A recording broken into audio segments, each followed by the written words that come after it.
ask you to please stay quiet during that process. And we have questions, answers, visits, fellowship after the service, where you can ask questions, you can share thoughts, ideas, and you can share any impact that Kelly's talk has had on you with her. So welcome, Kelly. And Kelly will be talking to us. Reverend Kelly Isola. I'm very familiar with her. She's a good friend.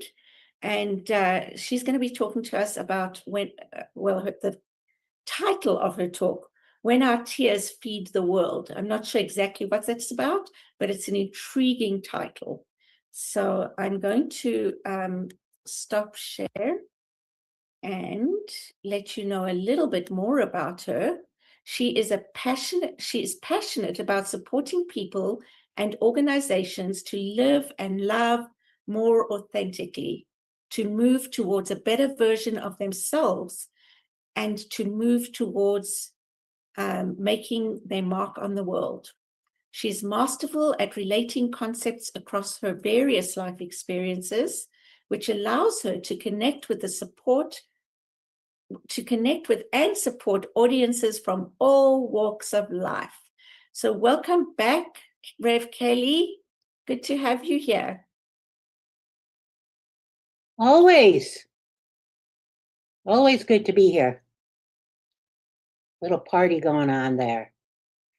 First thing I want to say is, yes, International Women's Day, and loved what you read, and including those who identify as a woman or a girl, which did not make it into the reading, so I'm adding it just to kind of expand our awareness.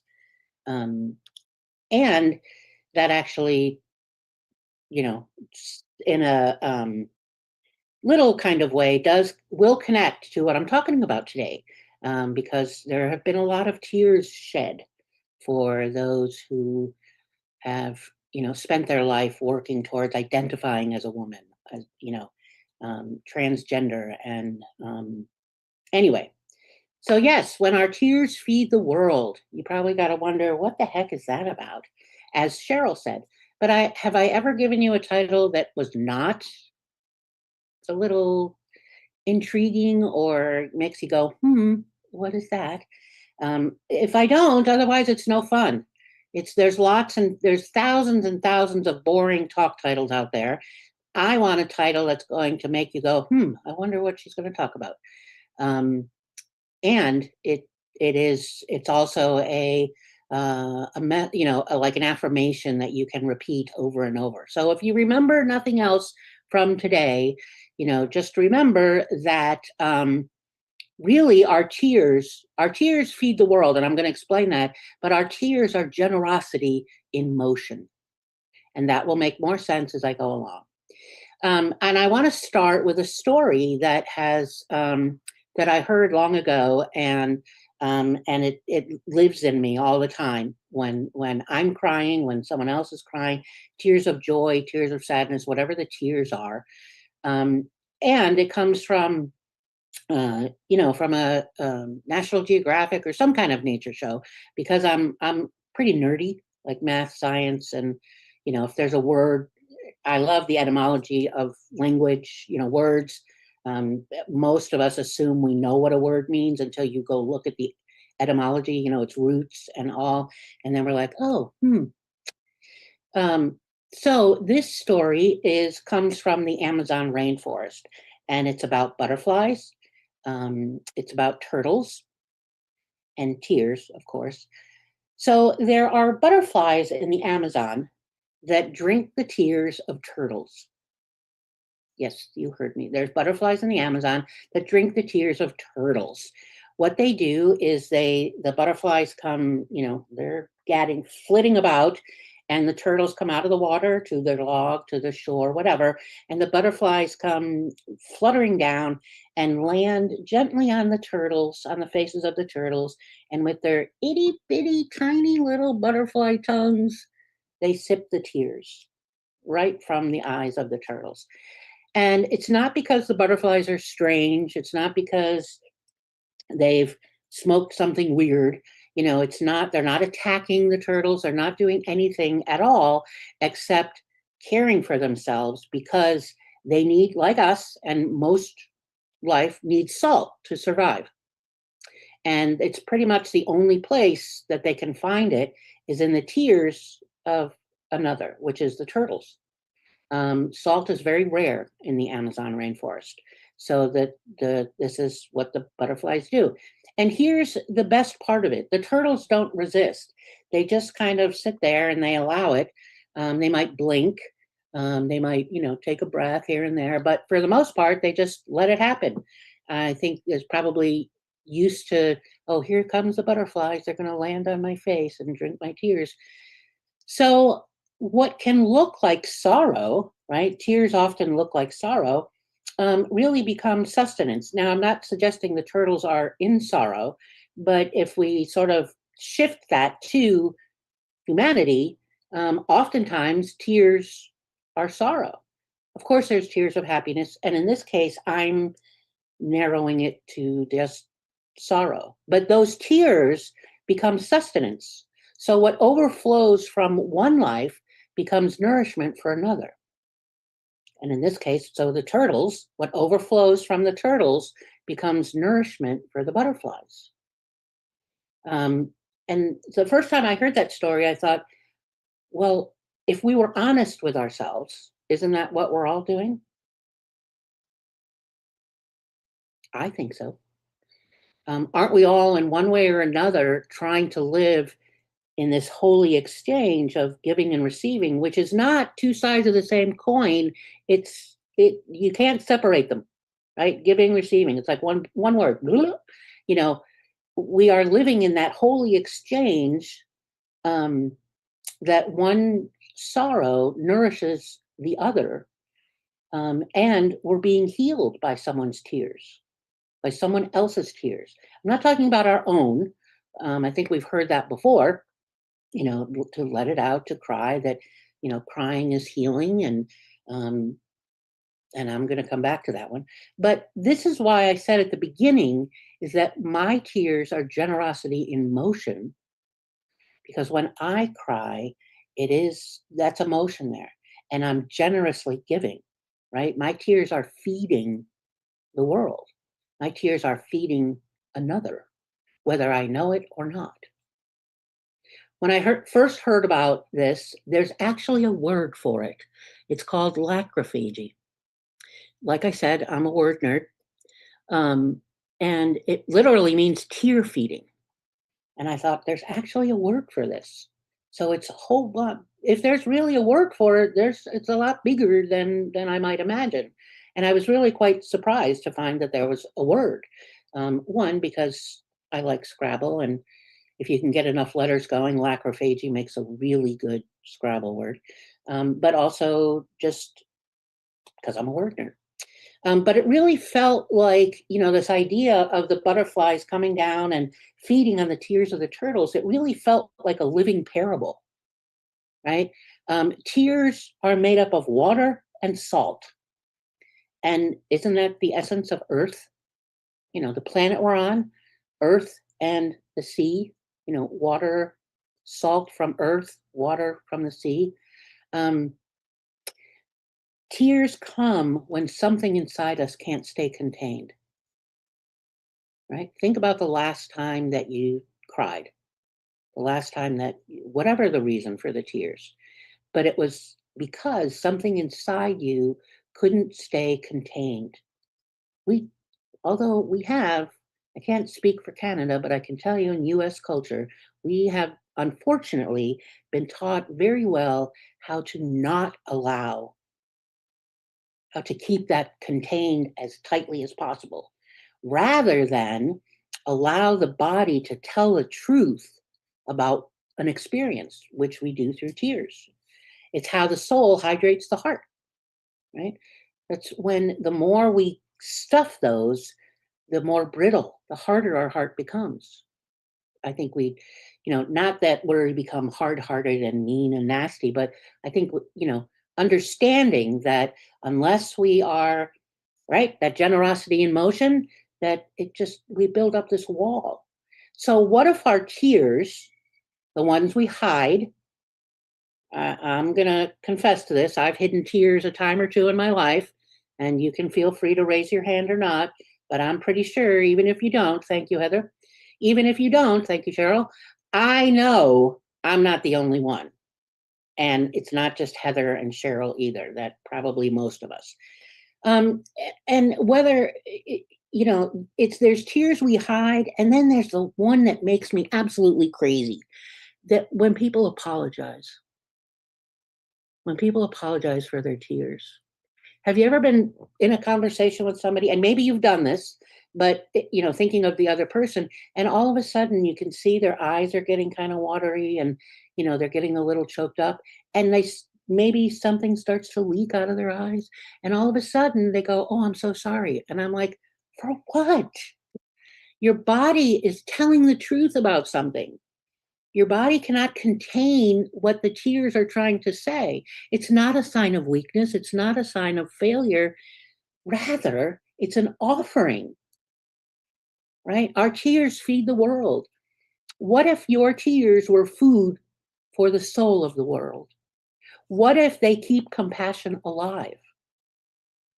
We talk about compassion very often as something nice, and that there's, I don't even know what the words I'm looking for. And compassion takes a lot of different faces, has a lot of different forms. So what if the tears keep compassion alive, right? Because they're nourishment for another. Is that not what compassion is? So remember, keep this in mind. If you take nothing else away from today, know that my tears are generosity in motion. My tears are generosity in motion. And this matters because, as I said, here in the US, we live in a culture that hides sorrow. We say, "I'm fine," when we're anything but. We rush in to fix the pain. We want to patch it over. We want to smooth it over. And sometimes we do that by like this little, it's like letting just a little bit of pressure, a little bit of steam out. Like the tears start to come and you let a little bit out, but then you got to shut it down. "Oh, I'm sorry. I'm making you uncomfortable," or I didn't know I was going to be crying," or "I didn't mean to do this," and blah, blah, blah, blah, blah, blah. Ah! In case you couldn't tell, it makes me crazy because I know the truth of you. I know that your body is trying to say, "Let me feed the world with my sorrow, with my tears." That your body, your soul, all of you is saying, "Let me nourish. Please let me nourish the world. Don't shut it off." But the brain is like, "No, no, gotta stop it, gotta smooth it over, right? Everybody's gotta be comfortable." But the tears remind us that we are connected, we are alive, we're porous, right? They dissolve. Remember that hard shell I was talking about around the heart?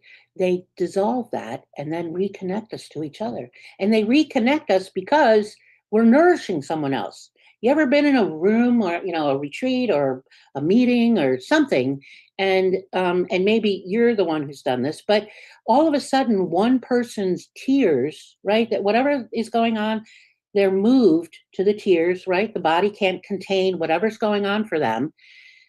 And it silently gives everyone else permission to finally exhale, right? To finally stop pretending that they don't also have tears, to finally feel, to finally allow them to come, to make space for someone else's healing to begin. That's the nourishment, right? They are drinking of your tears. They're the butterfly that comes, you're the turtle crying. They're the butterfly that comes along to drink your tears, to be nourished. What we release becomes someone else's sustenance. So stop apologizing, please. Don't make me get the flying monkeys. Don't hold them back.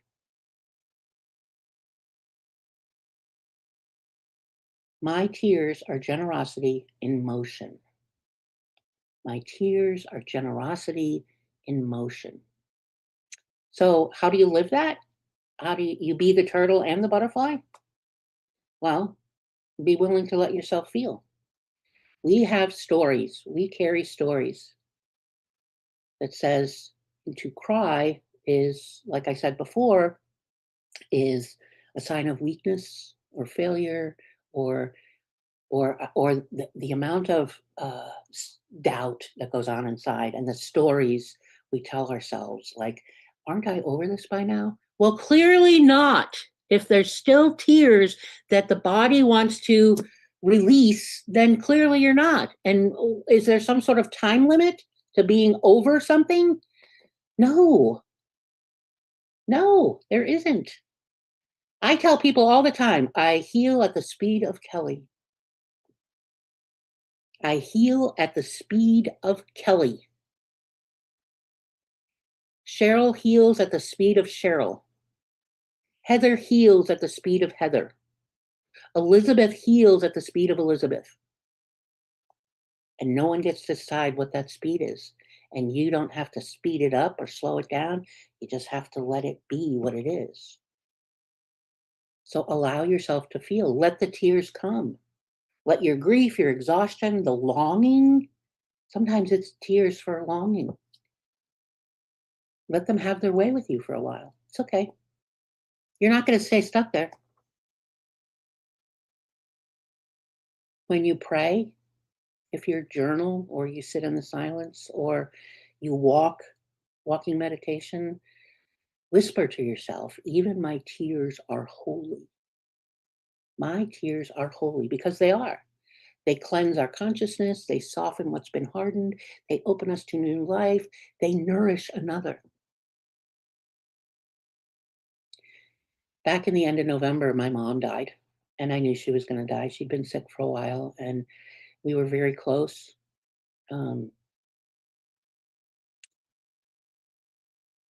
It's one of the hardest things I've ever done. And then 2 weeks later, my best friend died. And then I thought, okay, this is the hardest thing I've ever done. And then 2 weeks later, I had major surgery on my knee. So in this 6 week, 7 week time period, I had a lot of tears. I still have a lot of tears. Every day, I miss my mother. Every day, I miss my best friend. And I know that these tears are sustenance for someone else. I know that someone else is going to feed on those. Grief is a spiritual practice. It goes the way it goes. I don't need to stuff it down. I actually need to be in the motion of it. So I be the butterfly, right? You can be the butterfly. If I'm here crying, you be the butterfly. So sometimes the call is not to weep, but to witness, right? To witness, to draw near to someone else's sorrow, not to fix it, but to honor it, not to run away from it. Like, ooh, I'm going to get uncomfortable if I'm around their sorrow, right? The butterflies don't demand that the turtles stop crying. A butterfly doesn't come down and go, oh, okay, I'm uncomfortable. You've shed enough tears. Let's stop, right? No, they don't demand the turtle stop crying. They simply receive what's been offered. They simply move into drinking, right? The nourishment. That's compassion. So when someone around you is in pain, please resist the urge to offer advice or some kind of silver lining, some kind of metaphysiling them. Just zip it. Just be quiet. Just be present.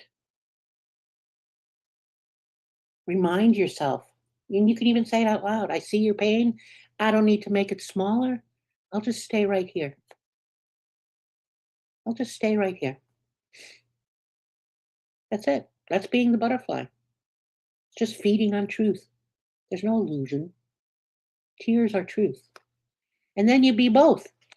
Some days we're the turtle, some days we're the butterfly, some days we're both. That's what your spiritual community is for. That sacred exchange. Your tears are not for nothing. Your tears are not for nothing. They're living waters that keep compassion flowing through the world. They feed another. My tears of sorrow. When I think about my mother, that she would have been here, right? Whenever I was speaking somewhere, I would send her, the Zoom link, and she very often would come. And classes. I just finished a class yesterday, and she would have been there. And I want to pick up the phone and text. And I do. I pick up the phone and go, oh, yeah, no, not today. Um, so feed on my tears. It's nourishment for you. And remember, my tears are generosity in motion. Say that for yourself. My tears are generosity in motion. Let's flip this to they're fabulous, they're holy, they're one of the greatest gifts I can give to the world. Stop swallowing them. Stop telling yourself someone's going to be uncomfortable. If someone around you is uncomfortable because of your tears, okay, I won't say it, but go somewhere else. Give me a call. Move away from them. Find someone who's willing to be present, right? My tears are generosity in motion. Let's take that into meditation. Let's reflect on that for a few minutes. Take a breath. You can have your eyes open, you can have them closed. You might want to lower your gaze. I often do. I have a candle in front of me and I love to stare at the flame. So take a breath and then another one, and let your shoulders drop. Let your whole body just drop into whatever you're sitting on, a chair, a mattress, the floor, whatever. Let your jaw soften. Let your heart loosen its grip.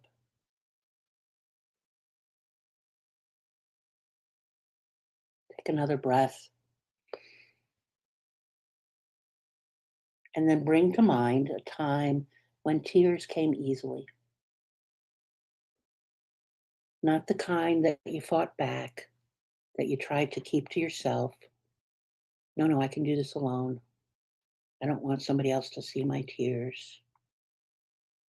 I want to see your tears.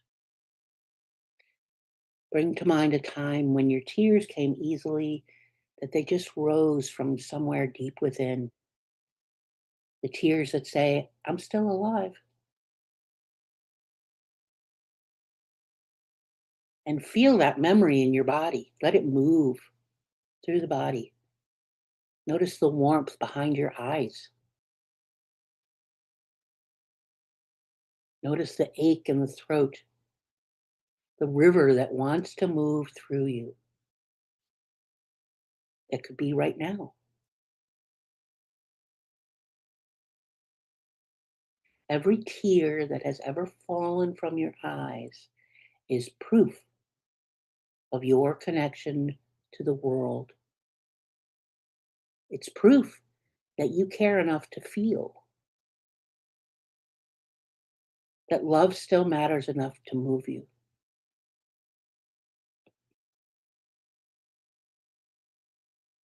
Tears are release, not weakness. They are generosity in motion. The flow of life is giving itself away again and again and again.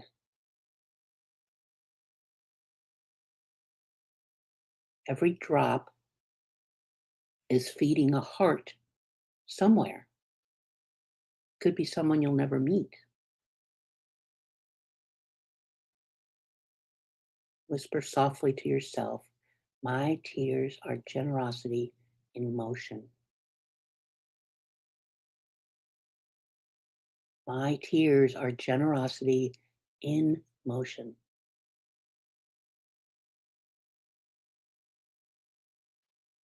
In this holy circulation, nothing is wasted, ever. Grief becomes grace, loss becomes connection,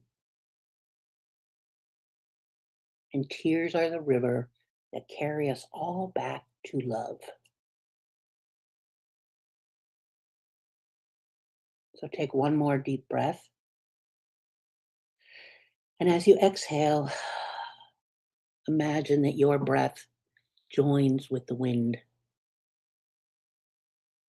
and your tears join with the ocean.